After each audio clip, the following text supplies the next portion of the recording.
Hello students, आज आप हमारे वीडियो पे BA फर्स्ट सेमेस्टर हिंदी के आवाज की नीलाम का सारांश और एक वाक्य पढ़ने जा रहे हैं। एक वाक्य में उत्तर दीजिए। एक, आवाज का नीलाम नाटक के लेखक कौन हैं?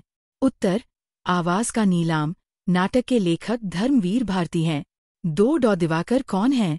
उत्तर, दिवाकर एक पत्रकार हैं जो आवाज नामक अखबार के संपादक हैं। 3. बाजोरिया किस व्यवसाय से संबंधित हैं? उत्तर, बाजोरिया एक सेठ हैं जो पूंजीपति वर्ग से संबंधित हैं। 4. दिवाकर के कमरे में कौन सा चित्र लगा है? उत्तर, दिवाकर के कमरे में सुभाष चंद्र बोस का चित्र लगा है। 5. दिवाकर के कमरे में कौन सी वस्तुएं अस्त-व्यस्त पड़ी हुई हैं? उत्तर, दिवाकर के कमरे में अखबार, कागज, सोख्ता, पिनकुशन, एशट्रे और सिगरेट की राख अस्त-व्यस्त पड़ी हुई हैं। 6. दिवाकर के जीवन में कितने साल से अखबार चलाने की कठिनाइयां हैं? उत्तर, दिवाकर के जीवन में अखबार चलाने की कठिनाइयां 10 साल से हैं। 7. दिवाकर को बाजोरिया से किस प्रकार की कृपा मिलने का जिक्र है? उत्तर, दिवाकर को बाजोरिया की कृपा का जिक्र इस प्रकार है कि बाजोरिया उनके अखबार को खरीदने का प्रस्ताव देते हैं, लेकिन दिवाकर इसे बेईमानी मानते हैं। 8. दिवाकर किसे अपनी आत्मा की आवाज मानते हैं? उत्तर, दिवाकर आवाज अखबार को अपनी आत्मा की आवाज मानते हैं। 9. दिवाकर किसे नीलाम करने की बात करते हैं? उत्तर, दिवाकर आवाज अखबार को नीलाम करने की बात करते हैं। 10. बाजोरिया के आने पर दिवाकर क्या पूछते हैं? उत्तर, बाजोरिया के आने पर दिवाकर उनसे उनकी पत्नी की हालत के बारे में पूछते हैं। 11. दिवाकर अपने पियानो को क्यों बजाते हैं? उत्तर, दिवाकर जब बहुत परेशान होते हैं तो वह अपने मानसिक तनाव को कम करने के लिए पियानो बजाते हैं। यह उनकी आदत है और वह इसे अपनी चिंता और उथल-पुथल को व्यक्त करने का एक तरीका मानते हैं। 12. बाजोरिया दिवाकर को किस तरह से समझाते हैं कि वह गलत कर रहे हैं? उत्तर, बाजोरिया दिवाकर से कहते हैं कि उन्हें आवाज के शेयर बेचने से पहले पर्सनल रिमार्क नहीं देना चाहिए और यह भी कि वह उनके एहसानमंद हैं क्योंकि वह उनकी मदद कर रहे हैं। वह दिवाकर को यह समझाने की कोशिश करते हैं कि वह उनके साथ सही व्यवहार कर रहे हैं। 13. दिवाकर के अनुसार आवाज अखबार का नाम क्यों रखा गया था? उत्तर, दिवाकर ने आवाज अखबार का नाम इसलिए रखा था ताकि वह जनता की आवाज बन सके और सत्य की आवाज को प्रकाशित कर सके। वह चाहते थे कि उनका अखबार सच्चाई और नए इंसान की आवाज को ऊपर लाए। 14. बाजोरिया का दिवाकर के अखबार के बारे में क्या विचार था? उत्तर, बाजोरिया का मानना था कि वह अपने अखबार को सजा संवरा और आकर्षक बनाएंगे ताकि अधिक से अधिक लोग उसे पढ़े और उनका सांस्कृतिक स्तर ऊंचा हो। उन्होंने यह कहा कि वह आवाज को भी इसी तरह सुधारना चाहते थे। 15. दिवाकर को बाजोरिया की मदद क्यों अपमानजनक लगती है? उत्तर, दिवाकर को बाजोरिया की मदद अपमानजनक इसलिए लगती है क्योंकि वह महसूस करते हैं कि बाजोरिया उनका अखबार सिर्फ अपने स्वार्थ के लिए खरीद रहे हैं, न कि समाज की सेवा के लिए। दिवाकर को यह लगता है कि वह अपने आदर्शों से समझौता कर रहे हैं। 16. दिवाकर ने क्यों कहा कि आज अखबार बेच ही दूंगा? उत्तर, दिवाकर ने ये वाक्य उस स्थिति में कहा जब वह महसूस कर रहे थे कि वह अपने अखबार के बिकने से निराश और व्यथित हैं। यह उनके अंदर के संघर्ष और उसकी हार को व्यक्त करता है क्योंकि वह अखबार को बेचे जाने की संभावना से दुखी थे। 17. दिवाकर के अनुसार सबसे बड़ा गुनाह क्या है? उत्तर, दिवाकर के अनुसार सबसे बड़ा गुनाह ये है कि किसी व्यक्ति को अपने बारे में सच बोलने के लिए मजबूर कर दिया जाए। उन्होंने ये बात बाजोरिया के व्यवहार को लेकर कही जो दूसरों को सच बोलने से रोकते हैं। 18. दिवाकर को बाजोरिया से क्या शिकायत थी? उत्तर, दिवाकर को बाजोरिया से ये शिकायत थी कि वह अपनी पूंजीवादी नीतियों के तहत अखबारों की दिशा को नियंत्रित कर रहे हैं और पत्रकारिता को व्यावसायिक दृष्टिकोण से देख रहे हैं, जिससे सच्चाई और आदर्शों की हत्या हो रही है। 19. दिवाकर का पियानो क्यों गिरता है? उत्तर, दिवाकर का पियानो गिरता है क्योंकि वह टेलीफोन की घंटी की आवाज से झल्ला जाते हैं और हाथ से ठोकर मार देते हैं। 20. दिवाकर फोन पर किसे सहायता के लिए बुला रहे हैं? उत्तर, दिवाकर फोन पर डॉक्टर को बुला रहे हैं ताकि वह अपनी पत्नी की बीमारी का इलाज कर सकें। 11. बाजोरिया दिवाकर की मदद कैसे करता है? उत्तर, बाजोरिया दिवाकर को रुपए देता है और उसे अस्पताल ले जाने के लिए कहता है। 12 दिवाकर अखबार बेचने का निर्णय क्यों लेते हैं? उत्तर, दिवाकर अखबार बेचने का निर्णय इस कारण लेते हैं क्योंकि उन्हें अपनी पत्नी की जान बचाने के लिए रुपए की जरूरत होती है और बाजोरिया ने उन्हें सहायता का प्रस्ताव दिया है। 13 दिवाकर को पियानो कहाँ दिखाई देता है? उत्तर, दिवाकर पियानो को गिरा हुआ देखता है जब वह कागजों पर दस्तखत करने के बाद उसकी ओर ध्यान देता है। 14 दिवाकर को अपने कागज कहाँ मिलते हैं? उत्तर, दिवाकर को अपने कागज बाजोरिया से मिलते हैं जो उसे कागज देने के बाद पढ़ता है। 15 दिवाकर किसे देवता कहते हैं? उत्तर, दिवाकर बाजोरिया को देवता कहते हैं क्योंकि बाजोरिया ने उनकी पत्नी की मदद की और रुपए दिए। 16 दिवाकर की पत्नी की क्या हालत है? उत्तर, दिवाकर की पत्नी की हालत बहुत गंभीर है और उसे बचाने के लिए दिवाकर घबराए हुए हैं। 17 दिवाकर का क्या कहना है जब उसकी पत्नी की मौत हो जाती है? उत्तर, दिवाकर कहते हैं माई वाइफ इज डेड और अपनी पत्नी की मौत के बाद अखबार बेचने की आवश्यकता खत्म होने की बात कहते हैं। 18 बाजोरिया दिवाकर को अस्पताल जाने के लिए क्यों कहता है?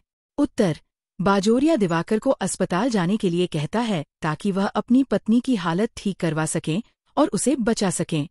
1 आवाज का नीलाम एकांकी में दिवाकर के जीवन के संघर्ष को किस प्रकार दर्शाया गया है?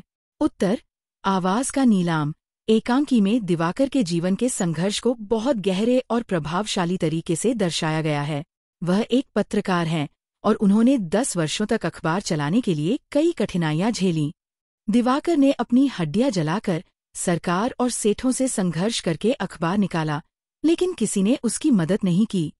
उसकी बीवी भी बीमार हो गई, घर बिक गया, लेकिन वह कभी भी सिर नहीं झुका। इस संघर्ष के बावजूद जब उसे अखबार बेचने की स्थिति आ जाती है तो उसे महसूस होता है कि उसकी मेहनत का कोई मूल्य नहीं है और अब उसे बाजोरिया जैसे पूंजीपतियों की कृपा की जरूरत है। यह संघर्ष समाज के अमीर वर्ग के शोषण और पत्रकारिता की वास्तविक स्थिति को उजागर करता है। 2 दिवाकर की पत्रकारिता को लेकर क्या विचार हैं?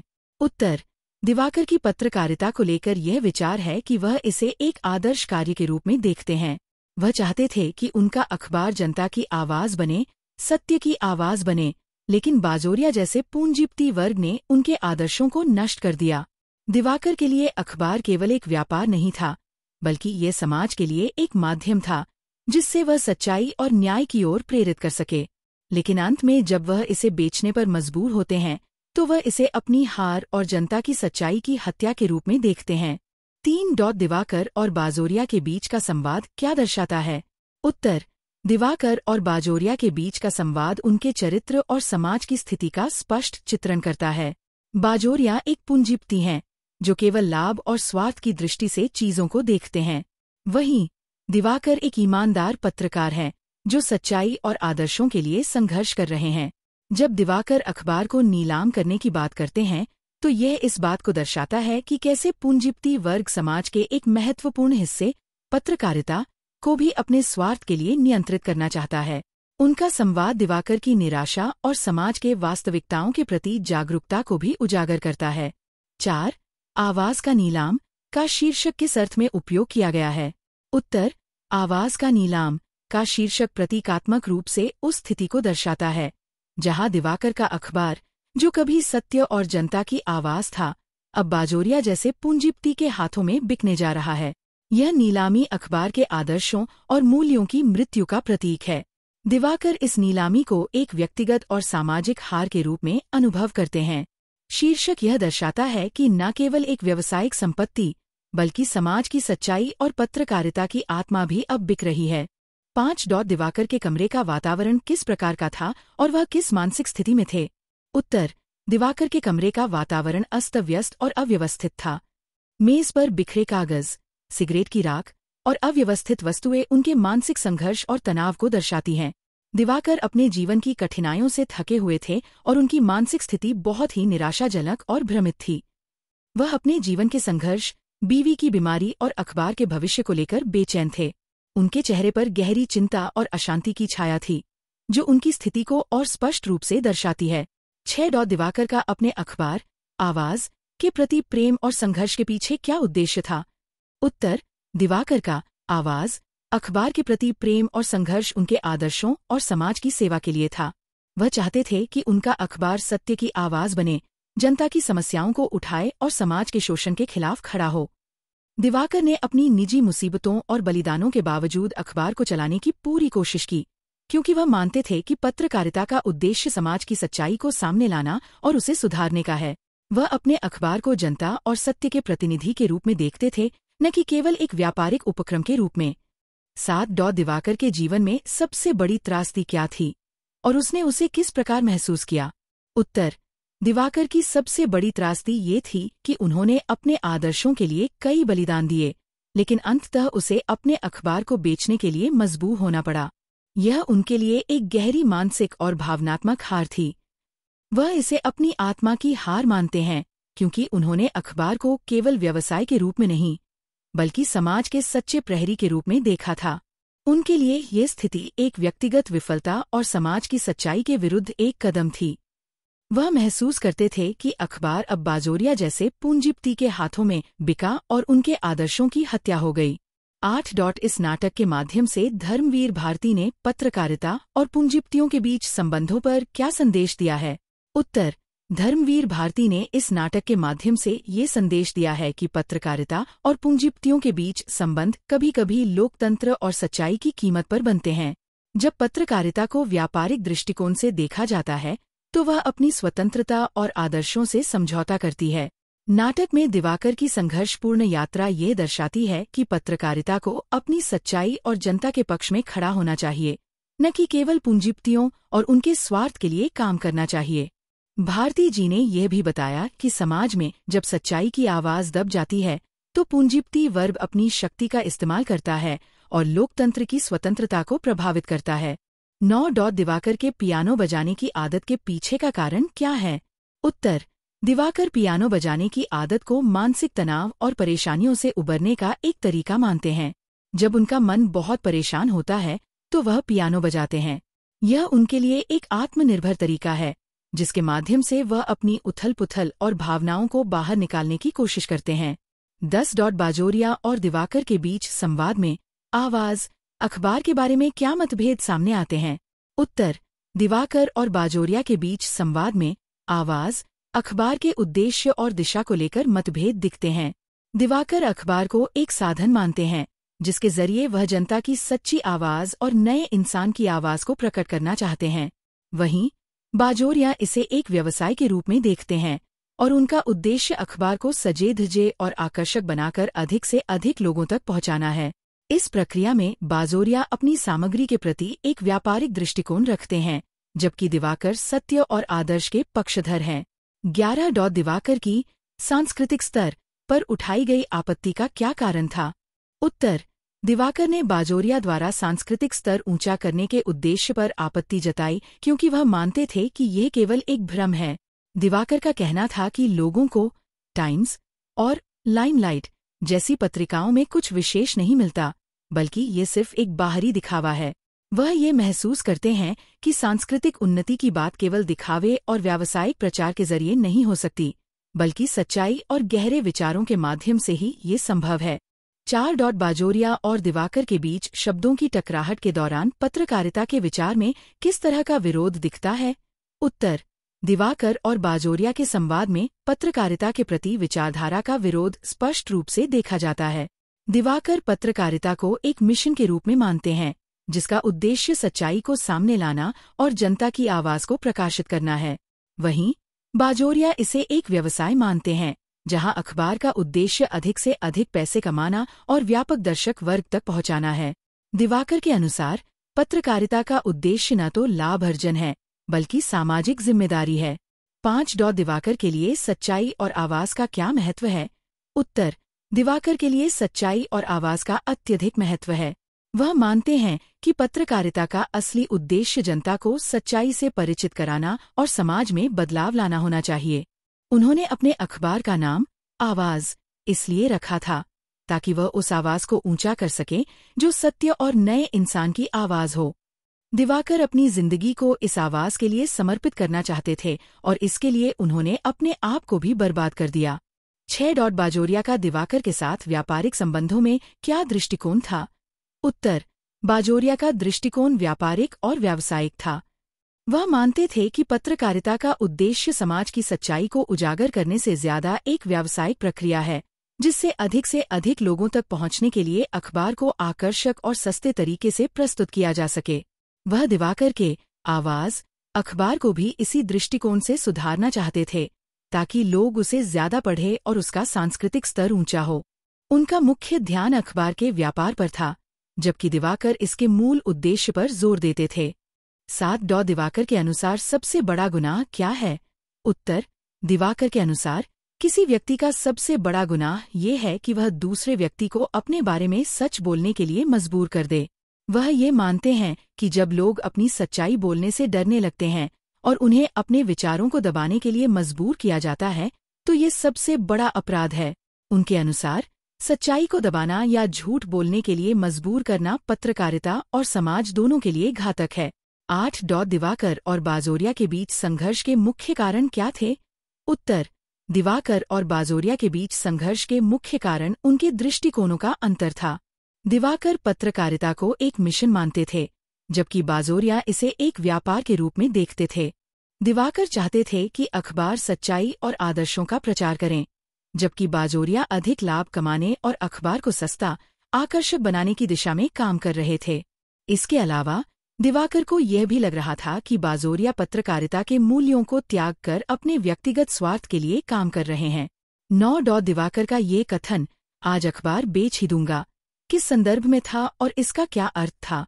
उत्तर, दिवाकर का ये कथन, आज अखबार बेच ही दूंगा, उस स्थिति में था जब वह महसूस कर रहे थे कि उनकी सच्चाई और आदर्शों को कोई महत्व नहीं दे रहा है।